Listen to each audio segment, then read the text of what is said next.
Wasdag mga master, magandang umaga. Maaga nga pala akong pumunta dito mga master kasi nakakahuna-huna na naman ako na mamimingwit na naman ako ng puyo ngayon. At siyempre dahil dito lang ako sa malapit sa amin mamingwit, hindi talaga magpapaiwan yung aking alagang asong bao. Iwan ko ba talaga sa asong yan, ang hilig talagang sumama. At dito banda-banda kumakaon siya ng sagbot, gibutdan siguro ni Ogtiyan. Siyempre hindi na ako magpalabig dugi-dugi pa kasi sobrang excited ko na talagang mga wilang mga puyo. Agad-agad na akong nakarating at nakaabot dito sa sapa. Mga oras na ito sobrang excited na talaga ng aking dagway na mamimingwit na naman ng puyo kasi medyo matagal-tagal gamay na ako hindi nakakapingwit ng puyo. Kaya di na pinadugay-dugay, iniitsa na agad yung kawil na may pamain na bulati na wati. Palingon ako kay Asta kasi may ginugukod siya na baki pero hindi niya naabtan kasi nasa tubig naman. At sa mga puntong ito sa wakas naman ay kumagat na sa aking kawil. Nakaramdam na ng kalipay yung aking dagway at binira ko na dito agad yung puyo. Sobrang lumilipit talaga yung aking dagway kasi kakasimula ko pa lang ay agad-agad dinakma ng isdang puyo. Sabi ng aking alagang aso, maliit pa man yan, ibalik mo yan. Sabi ko naman, sakto na ito, matambok naman gani itong isda na ito. Sabi naman ng alaga kong aso, bahala ka di, tiguwang na bitabog ka. Kaya hindi ko muna pinasaylo ang isdang puyo. Agad-agad kong pinaslak sa aking mahiwagang baldi at agad-agad hinagis pabalik ng aking kawil at tinandog-tandog na naman kaya hindi na pinadugay-dugay, bumira na naman ako. Nagsinambunute talaga kaming dalawa sa isdang puyo kasi lumugnot-lugnot talaga siya. At sa mga oras na ito nabasa kamay ko na talaga siya. Agad kong hinuso yung hook na tumarok sa iyong simod at agad-agad kong sinulod sa aking mahiwagang baldi at kinukuhit ko yung mga bulati na wati dito na aking pamain. Agad-agad kong pinainan yung aking kawil para hindi magsipaglikasan yung mga isdang puyo sa ilalim. Siguro ay kumpulan sila dyan sa ilalim ng tubig. Sumalom talaga agad yung pamataw at agad-agad ko rito binira. At pagkabira ko dito biglang sumagungot. Yun pala ay may sabod lang pala sa kahoy dyan sa ilalim. Naglisod talaga ang aking dagway sa pagbira kasi sobrang napakagahi talaga. At pagkabira ko dito nalulungkot yung aking dagway kasi yung isa kong hook ay hapit man matulit. Napalingon na naman ako kay Asta kasi sabi ni sa akin, marami ka ng huli Bi, patingin daw. Kaya agad-agad ko ring binuksan yung aking mahiwagang balde at pinatingin ko rin sa kanya. Sabi ko sa kanya, ito na yun nung huli ko yung daghan-daghan gamay na dong. Sabi naman niya sa akin, sus kagagmay bana, way lain. Una na lang kong uli ni mo kay kalibangon ko nagtanaw si mong kuha. Yabang naman ang asong ito kaya dito banda-banda kumawil na naman ako dito at binira at pagkabira ko dito nagkupo-kupo nagkisi-kisi nagkapakapan na naman ang isdang puyo. Sobrang ikid-ikid at lukso-lukso talaga niya dahil siguro niya sa sobrang tuwa at pagkahawak at pagkatingin ko dito grabe napakatambok na naman ang isdang puyong ito. Sobrang napakatambok talaga ng kanyang tiyan. Sana naman hindi tubol yung laman ng tiyan niya na ito. Nagikid-ikid pa talaga sila sa kanilang sobrang kalipay. At siyempre yung aking dagway dito banda-banda lumilipay na rin. Kasi sure ball na naman makakaulam ako ngayon ng libre. Hindi na naman ako makakagastos ng pera. Kasi sobrang napakamahal talaga ng mga bilihin ngayon. Tanging brief at panty lang siguro yung palaging bumababa. At sa isang katulad ko na isa lamang mahirap na tao kailangan ko talagang dumiskarte na libre. At itong aking pangangawil ay dito ko sinusulbad yung aking problema sa pangulam. At minsan nga natatakot na rin ako. Kasi minsan ay sumagi rin sa aking isipan na paano na kaya kung matubuan ako ng palikpik at hasan kasi palagi na lang akong kumakain ng isda. At dito na naman banda-banda pagkabira ko dito nakahuli na naman ako dito ng isdang puyo. Nakisi-kisi talaga ang isdang puyo dito sa sobrang niyang gulat. Isang maganda at matambok na naman na isdang puyo yung nahuli ko. Grabe talaga kasagana sa isdang puyo ang aming sapa dito. At syempre hindi na padugay-dugayin pa. Paslak na agad sa mahiwagang balde. Nag-iikid-ikid na naman sila sa sobrang nilang kalipay. At dito naman banda-banda may tumukob-tukob na naman sa aking kawil. Siguro ay puyo na naman ito kaya hindi na pinadugay-dugay. Hinuksitan ko na dito at binira. At pagkabira at pagkatanaw ko dito ay hindi pala isdang puyo yung nahuli ko. Isdang tilapia pala. Nabusog na kayo yung kanyang tiyan. Sana naman hindi itats ang laman ng tiyan ng isdang ito. Hindi ko na rin siya muna pinasaylo kasi sakto na siya pang ulam. At sa mga puntong ito ay binalik ko na naman yung aking kawil sa tubig at hindi na pinadugay-dugay bumakod yung pamataw at sumulom-salom na naman. Binigyan ko ng magandang bira dito at pagkabira ko dito ay nalulungkot yung aking dagway kasi nagkagubot-gubot yung aking fishing line. Naglabad talaga yung aking ulo sa mga oras nito kasi dalhunon og barangay yung aking fishing line para mahusay. At salamat na may dalirang nahusay kaya balik sa itsa na naman sa tubig ang aking kawil. At agad-agad talagang sumalom yung aking pamataw at siyempre agad-agad ko ring binira dito at pagkabira ko dito ay puyo na naman yung nahuli ko. Natagag pa talaga, nagdali-dali talaga akong sikop dito sa mga 5 fingers at pinaslak ko agad sa aking mahiwagang balde baka na may makabuhi pa, sayang kayo. At dito naman sa mga puntong ito ay sumuroy-suroy na naman ng aking pamataw. Siguro may huli na naman ito at pagkabira ko dito ay mayroon dyan pong huli na naman. Grabe talaga nakaramdam na talaga ng kalipay yung aking dagway sa mga oras nito kasi parang marami-rami na gamay na talaga yung aking mga nahuling isdang puyo ngayon. Pero biglang tumahimik yung kapaligiran. Siguro na may nagpagtakbuhan na yung mga isda kasi natatakot siguro sila sa aking dagway kaya agad-agad na rin akong lumikas. At pagkarating ko dito banda-banda ay pinainom ko muna ng tubig ng aking mga nahuling isda kasi inuuhaw na raw sila. Kaya sinusudlan ko na ng tubig yung aking mahiwagang balde.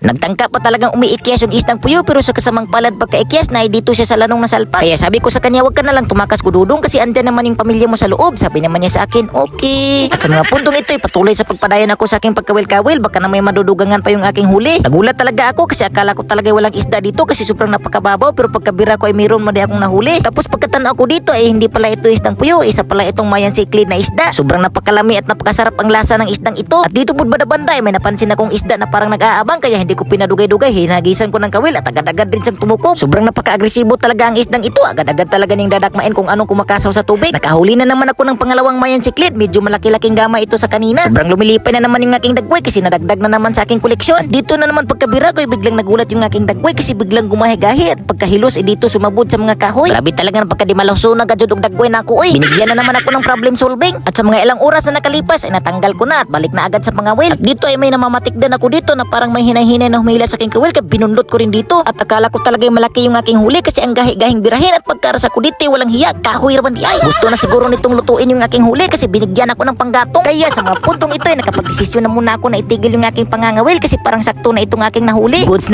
na ito pang ulam. Sobrang lumilipay talaga ng malaki yung aking dagway sa mga oras na ito kasi makakaulam na naman ako ng libre pati yung aking alagang asong baog.